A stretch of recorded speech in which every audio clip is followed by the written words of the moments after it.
Hello students, welcome to Edupedia World Videos. Today we are going to start with another important topic of biology, that is the connective tissues. Now first of all, let us discuss what this word stands for. As we have already discussed what are tissues, they are the group of cells working together. Now what can be the function of the connective tissue as the name suggests? Yes, it connects the various systems of the body, various organs of the body. See, we have many systems like the respiratory system, the digestive system, but they have to work in coordination. If I am eating the food, my respiratory system has to work to get it oxidized and it has to inhale the oxygen. My digestive system is working. By the help of the respiratory system, it has to break down the food and it will be excreted out of the body. So, the connective tissues are in a way linking the different systems of the body. Now, let us see what are connective tissues. These connective tissues, they have the scattered living cells embedded in an abundant matrix. Now students, the matrix is the most important part of the connective tissues. They help in connecting, binding, packaging and supporting different structures of the animal body. Also, it enables the body to function as an integrated whole. As I told you before also, like the respiratory system is not independent of the digestive system. The digestive system is not independent of any other excretory system. So they are working in coordination, and the connective tissues, they help in the coordinated functions of the body. Thirdly, they are the most abundant tissues in the body, and that is an important point. The matrix is secreted by the living cells of the connective tissues. The matrix, which I told you before also, that this is the important point, and this is secreted by the living cells. It has jelly-like fluid or rigid or solid matrix. So the matrix can be any of the following types, but the matrix will be present in most of the connective tissues. Now basically, when we are going to study about the connective tissues, we are going to study the three basic types of connective tissues: the connective tissue proper, the skeletal tissues, and the vascular tissues. But before proceeding further, let us discuss the various functions of the connective tissues. Attachment. The connective tissue, it binds the different structures of the body. Like it helps to join a bone with a bone, or you will see it will join a bone with the muscles with the skin. So it helps to join the various parts of the body. So the basic function is attachment. Secondly, it helps in packaging. So it forms the packing material of different organs and provides them the protection. Third are the sheaths. The various organs of the body are covered by the protective sheaths of connective tissues. So it is helping in protecting this way also. Next is the cushion. Several organs, or you can say the delicate organs of the body, like the eye, heart, kidneys, they are covered by the connective tissues, and the connective tissue, they give them the cushion so that they are protected by any sudden injury. Support. The skeletal connective tissues, like the bones and even the cartilages, they provide a support, a basic framework to the body. Imagine a amoeba's body. Why it has no shape? Because it does not has the bones. But our body, we have a particular shape, we have a particular structure, and that is because of the skeletal tissues. And skeletal tissues are the type of connective tissues. So it is giving the support to the body. Next, most important function is the connective tissue helps in the transport of the materials. See, whatever we are eating, that has to reach to each and every cell of the body. And the blood helps in the transportation, and blood is a type of a connective tissue.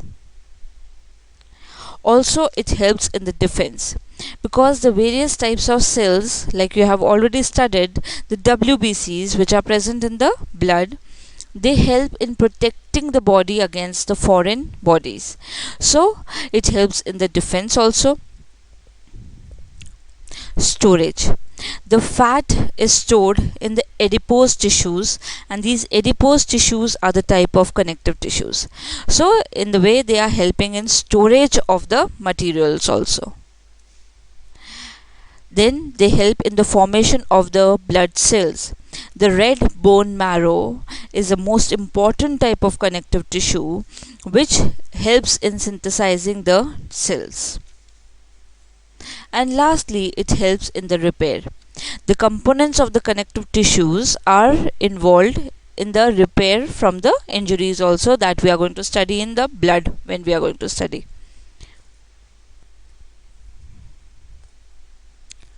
Now, the various types of connective tissues. First is connective tissue proper. Then is the skeletal tissue. And lastly, we have the vascular tissues. First, let us see the connective tissue proper. It is of the following types. First is the areolar tissue, then the adipose tissue, tendons, and ligaments. Now, the skeletal tissue, it can be of the following types: cartilage and bone. Vascular tissue can be blood or the lymph. So let us first start with the connective tissue proper. Now this connective tissue, it has a jelly-like matrix which is made up of complex substances. Now these complex chemicals can be like glycoproteins or even like mucopolysaccharides. So these are just complex molecules, and the matrix is made up of the complex molecules. And it has three basic types of fibers. The three types of fibers are white collagen, yellow elastin, and reticular fibers. Also, the living cells which make up the connective tissue proper are the fibroblasts. These fibroblasts, they secrete the fibers and the matrix. It also includes the mast cells. See, we are talking about the living cells. Living cells include fibroblasts. They also include the mast cells. Now, what these mast cells do? They are the inflammation producing cells which produce histamine. Whenever there is an inflammation in the body, the histamine is produced, and it also produces the blood vessel constrictor which helps in constricting our blood vessels. The living cells also are of the plasma cells type. These plasma cells, they secrete the antibody. And lastly, the macrophages, which helps in the destruction of the microbes and the toxins. Now the connective tissue proper can be of two types.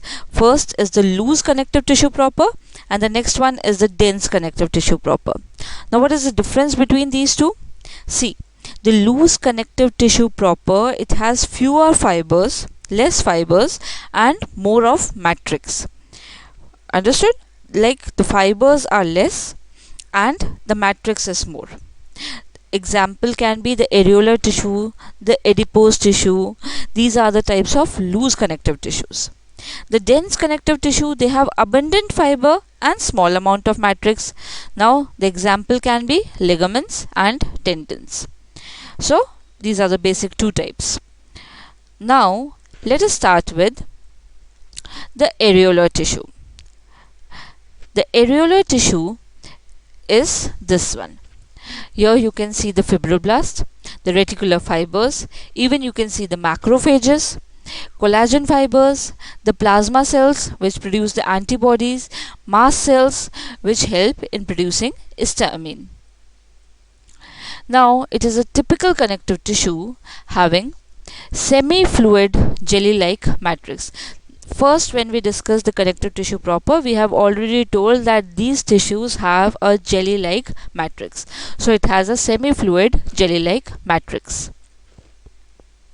It has white collagen, yellow elastin, and reticular fibers. So, three of these types are present.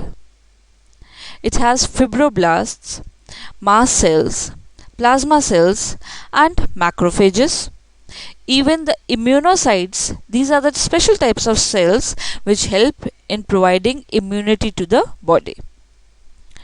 Now, where are these areolar tissues located? They are located in the organs. Which type of organs? Organs like the nerves. So they are located in the organs.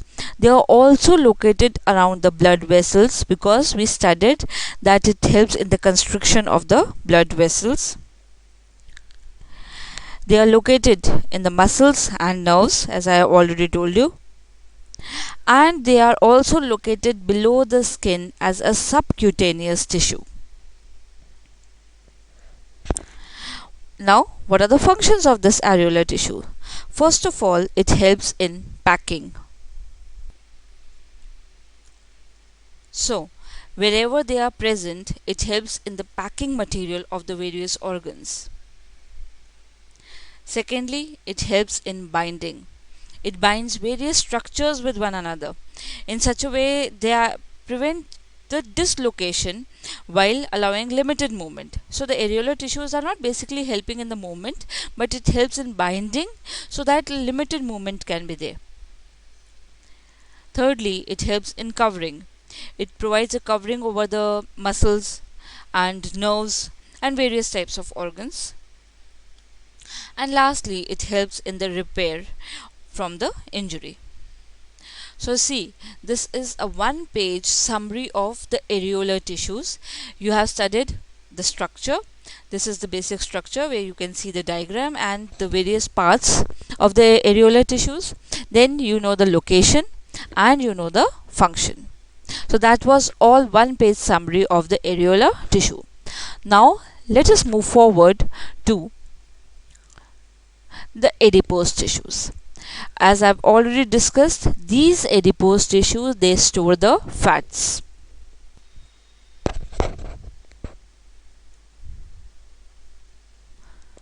Now, this is the structure of the adipose tissue.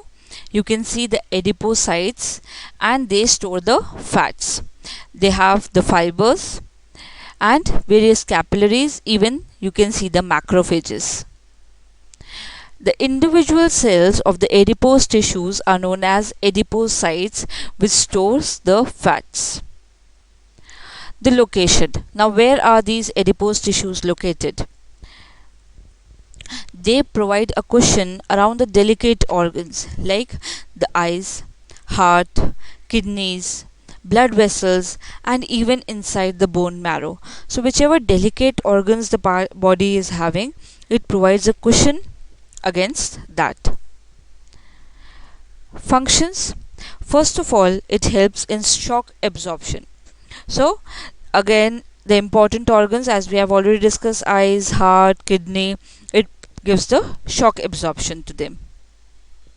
Secondly, it also helps in the insulation.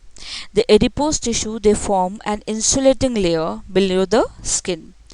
Now, animals in the cold areas, they have the adipose tissues and the subcutaneous fat, which helps to prevent the heat loss from the body.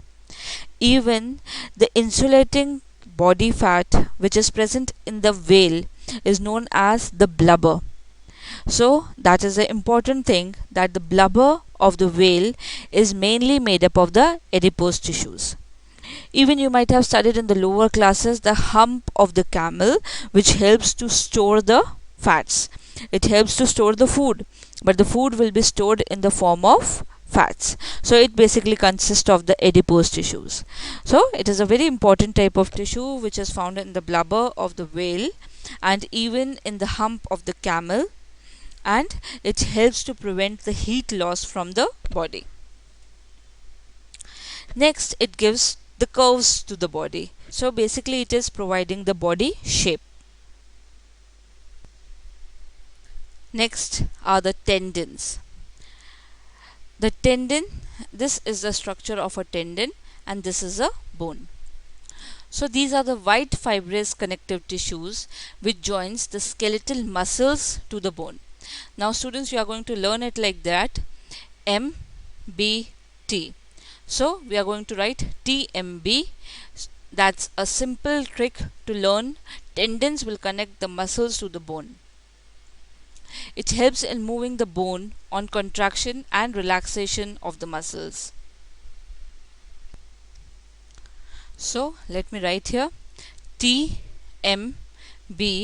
which means the tendons connect muscles to the bones. Next are the ligaments. The ligaments, they join bone to bone. They are the yellow fibrous connective tissues.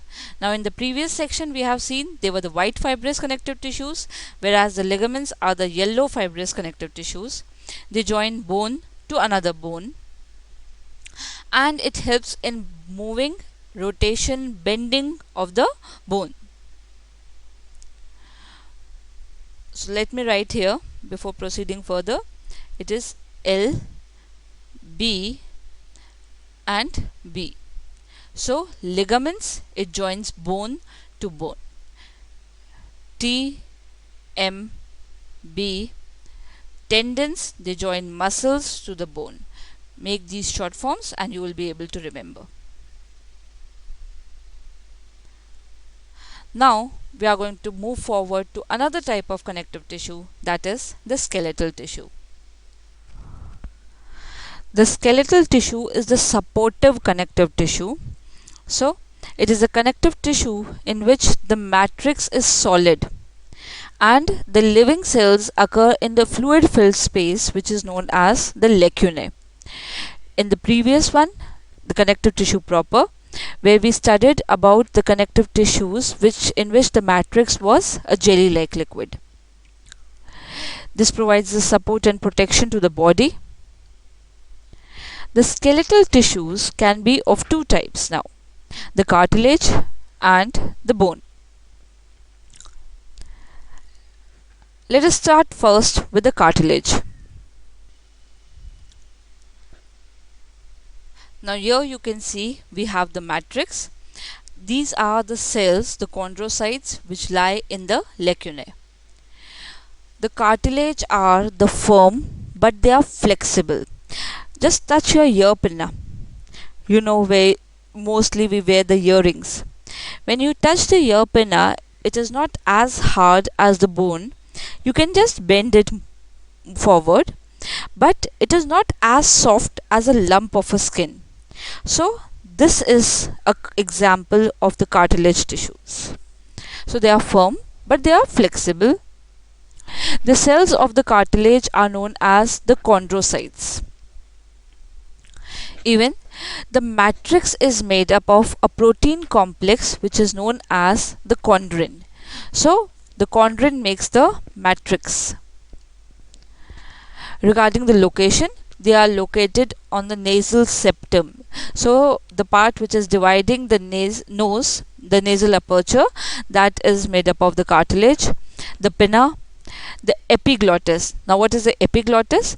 Epiglottis is just a sort of covering which closes the windpipe while swallowing the food.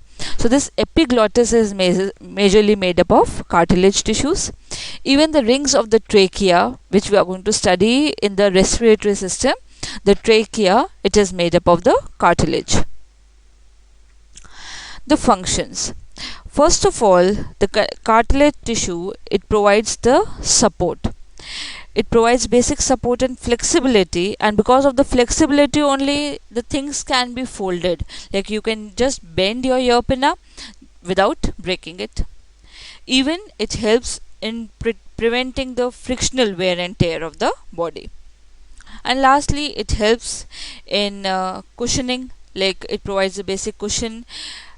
Where this cushion is present, it is not near the eye or heart, because that we have already studied. The intervertebral disc of the cartilage function. Then the intervertebral disc which is present in the spinal cord, there the cartilage tissue acts like a cushion. So this is the basic function of the cartilage tissue. This is the structure of the cartilage tissue, the location of the cartilage tissue. So again, a one-page summary for your cartilage tissues. Now, the next type of skeletal tissue is the bone. Now, the bone is one of the most important tissues. As you know, it provides a basic support and framework to the body. This is the complex structure of a mammalian bone. Here, which you see the Haversian canal, this is the characteristic feature of the mammalian bone. And the cells, they are known as the osteocytes. So, the bone is solid, rigid, strong, and non-flexible connective tissue. It is not as flexible as the cartilage. The cells of the bone are known as the osteocytes. These pink colored structures which you can see in the figure, they are known as the osteocytes. The matrix as well as the osteocytes, they occur in concentric rings or lamellae around the nutrient-filled Haversian canal. So you can see that they are in the concentric form. Like concentric circles are which have a common center. So they are just found in the concentric circles form. Even you can see certain appendages which are known as the canaliculae.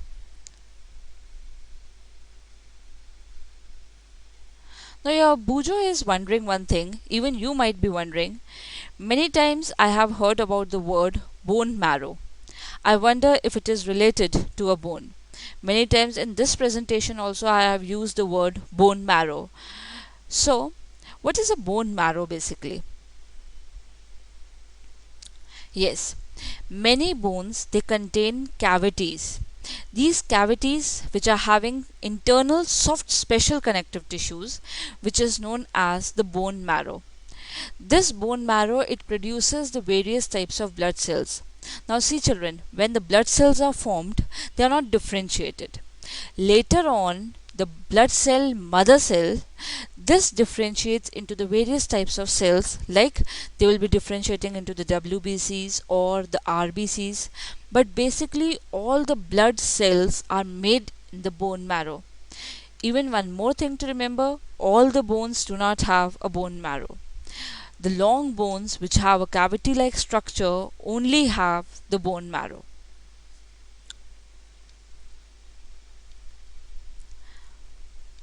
Now, the various functions of the bone. The first and the most important function is that the bony endoskeleton, which provides a basic supportive framework of the body, it is made up of the bones. Second is protection. Now, many times you have heard that someone has got injured on the skull, but the brain was not affected, thankfully. So, the skull is the part of the body which protects the brain, and that is basically a bone. It also protects various delicate organs like our heart. It is covered in the rib cage. Even the lungs, it is covered in the rib cage. So, it is providing a basic protection to the delicate organs. Next, the muscles. The bones, they provide a surface of attachment to the muscles. Like if I am moving my hand, I am moving my bone also and I am moving my muscles also. But where do these muscles attach themselves? They attach themselves to the bone. Next, movements. The bones from various types of joints, and these joints, they help in the body movement. So basically the bone is also helping in the body movement and effective body movement. Blood cells, so they are formed in the red bone marrow which we have already discussed. The blood cells, even they are the reservoirs of minerals. It is a reservoir of many minerals like calcium, phosphorus and many other important minerals. So basically these minerals are stored in the bone. Now we have discussed about the connective tissue proper, the four types of connective tissue proper, that is the areolar, adipose, ligaments and tendons. Then we discussed about the skeletal tissues. In the skeletal tissues, we have discussed about the two types of skeletal tissues, that is the bone and the cartilage. Now we'll study about the vascular tissues. The vascular connective tissues, they are basically of two types: the blood and the lymph.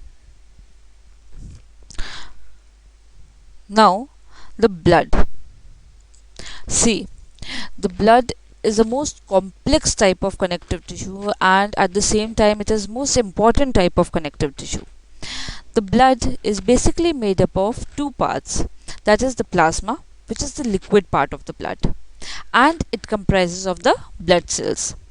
Now plasma, we are going to leave it here, and we are going to proceed with the blood cells. These blood cells, they can be of three types, that is the red blood cells, the white blood cells, and the blood platelets. Red blood cells, we know that they help in carrying oxygen from one part of the body to another. The white blood cells, they can be further of two types, granulocytes and agranulocytes. And the blood platelets, they play a major role in the clotting of the blood. Again, coming back to the white blood cells, granulocytes, based upon the way they are stained, they can be of three types: neutrophils, they are stained by the neutral dyes; eosinophils, they are stained by the acidic dyes; and basophils, they are stained by the basic dyes. Agranulocytes, they are of two types, the monocytes and the lymphocytes. Lymphocytes, again you are going to study in the higher classes, they can be again of two types, B lymphocytes and T lymphocytes. But basically these cells, they are involved in the immunity, the immune system of the body. First, let us proceed with what is blood. It is a reddish colored, viscous and saltish tissues that flows inside the blood vessels. Now what are blood vessels? The blood vessels are the arteries, the capillaries in which the blood flows, and that is why the human beings, they are said to have a closed vascular system, because the blood is flowing inside the blood vessels. Those organisms in which the blood does not flows in the blood vessels, they are said to have a open vascular or the open circulatory system, but we are having closed circulatory system. The red color of the blood is due to the presence of hemoglobin. Now this blood, as I have already told you, it is made up of two parts, that is the plasma, which is nearly 55% of the blood, and blood cells, which are 45%. So first let us discuss what is plasma. Plasma is the liquid matrix of the blood, and it is pale yellow in color. It contains 90 to 92% of water, 8 to 10% of organic and inorganic substances. Now I know, or I have an idea that you know what are organic and what are inorganic substances. Again, to make it clear, organic substances are, in a broad way, those substances which contain carbon and its compounds. Inorganic, they do not contain carbon in its compounds, basically the hydrocarbons. This plasma, it also contains the antibodies, and these antibodies, they protect the body from the antigens. Do you know what is a serum? The serum is the watery fluid which separates from the blood when the blood coagulates. It does not contain fibrinogen, which helps in clotting of the blood. Sometimes students, you get confused between the serum and the plasma. See, plasma is the liquid part of the blood, but it contains fibrinogen, whereas the serum is formed when the blood starts coagulating and it separates from the blood, and it does not contain fibrinogen.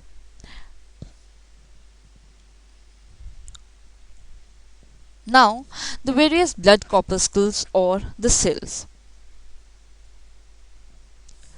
Here I have used one term, corpuscles, instead of cells. Generally, you might have heard RBCs, so they are called red blood cells also, but in a more specific way, they are known as red blood corpuscles. So, what are corpuscles? The blood cells are known as the blood corpuscles as they do not contain all the cell organelles like the endoplasmic reticulum, mitochondria, etc.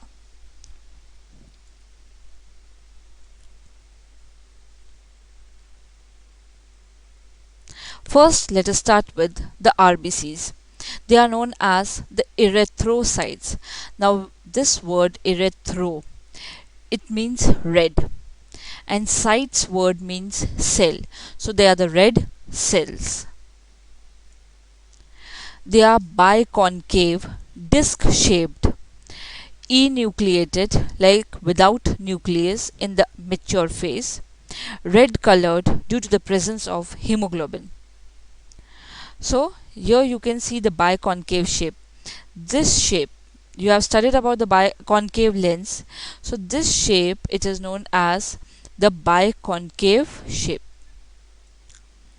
And it does not contain nucleus and the other organelles. The hemoglobin transports the oxygen from one part of the body to another. So hemoglobin plus oxygen, it comprises of and makes oxyhemoglobin. When this oxyhemoglobin it reaches to the various parts, oxygen is separated and hemoglobin is separated. Again, this hemoglobin it will combine with carbon dioxide, go back, combine with oxygen, and again transport the oxygen to the various parts of the body. Before proceeding to the white blood cells, one question might have arisen in your mind also. Why do these cells do not contain the cell organelles? See, the basic function of the RBCs are to carry the oxygen. When various cell organelles are present in the cell, what they do, they consume the oxygen because they have to function. You know that the mitochondria is busy in preparing the ATP. The endoplasmic reticulum, it helps in synthesis of the proteins. The nucleus helps in synthesis of the proteins. It contains the genes. So all these cell organelles, they contain the oxygen. Now, if a cell is having all these organelles, it will consume the oxygen also, and it will have less space for the oxygen to combine with the hemoglobin. So what nature has done, it has taken away all the cell organelles from the RBCs. So it has a better opportunity to combine with more and more oxygen, and in this way more and more oxygen is transported from one part of the body to another. That was just a bit of information. Then the white blood cells. This word leuco. The word leuco means white, and cytes again stands for cells. So these are the white cells. They are the colorless, but they are nucleated cells which can change their shape. Do you know any other cell which can change its shape? Yes, it's amoeba. Now, the types of WBCs. As we have already discussed in the flowchart before, that the WBCs can be of two types: granulocytes, which contain tiny granules in the cytoplasm, and agranulocytes, which do not contain these granules. So let us first start with the granulocytes. They contain the granules, and they can be of the following types based on the staining properties. They can be of the type neutrophil, eosinophil, and basophil. As I have already told you, neutrophils, they are stained by the neutral dyes. Eosinophils are stained by the acidic dyes. Basophil are stained by the basic dyes. You can make it out easily from the name, so there is no point of confusion. Neutral, basic, and the leftover one is acidic. The neutrophil, it has 3 to 7 lobed nucleus, and it is basically phagocytic in nature. So it helps in engulfing the antigen. The basophils, they are having S-shaped nucleus and they release histamine during the inflammation, heparin, that is anticoagulant. So it helps basically in the secretion of the various substances. And eosinophil. This eosinophil, the number increases in the worm infection. Whenever there is a worm infection in the body, then the number of eosinophils are going to increase. And when you see the basic structure, it has a two-lobed nucleus. So these are the granulocytes. Talking about the agranulocytes, the nucleus is not lobed and they do not contain the granules. They are of the following types. The monocyte first. It is a large leukocyte. It has bean-shaped nucleus and it is also phagocytic in nature. The lymphocytes, they are large rounded nucleus and it is basically related to the immunity. As I have already told you, it can be of the two types, B lymphocytes, T lymphocytes, which basically helps in protecting the body against the antigen. So this is a lymphocyte which is having large rounded nucleus, and the monocyte which is having a kidney shaped nucleus. Next comes the blood platelets. These are known as the thrombocytes. But here one thing to be noted is that it is not a cell. They are just the cell fragments. They are non-nucleated, small, oval or rounded, and on exposure to the air they release thromboplastin. This thromboplastin helps in the coagulation of the blood. Now, after discussing all these things about the blood, what are the functions of the blood?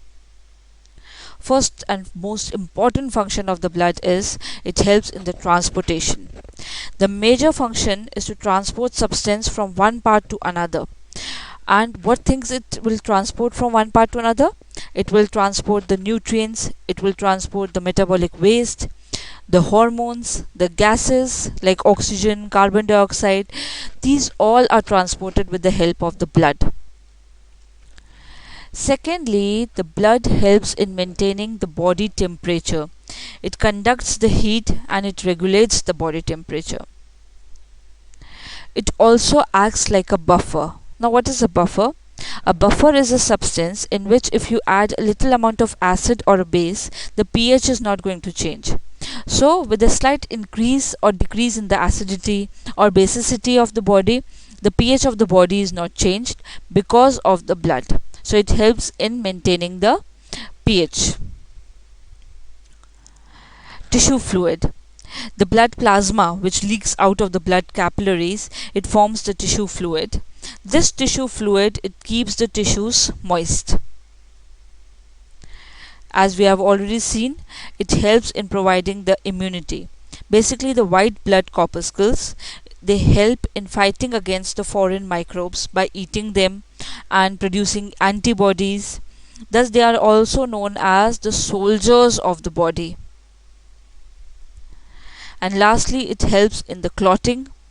So, it prevents its own loss by plugging the place of injury. It forms a network-like structure so that the cells are not lost easily.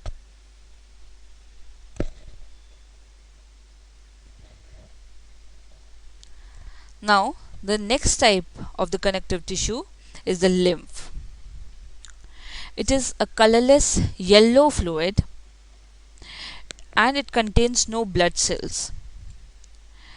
The proteins are very few and they are the sites of entrapping the microbes. Now, while this lymph is formed, the lymph, it oozes out of the blood when the blood is flowing in the capillaries.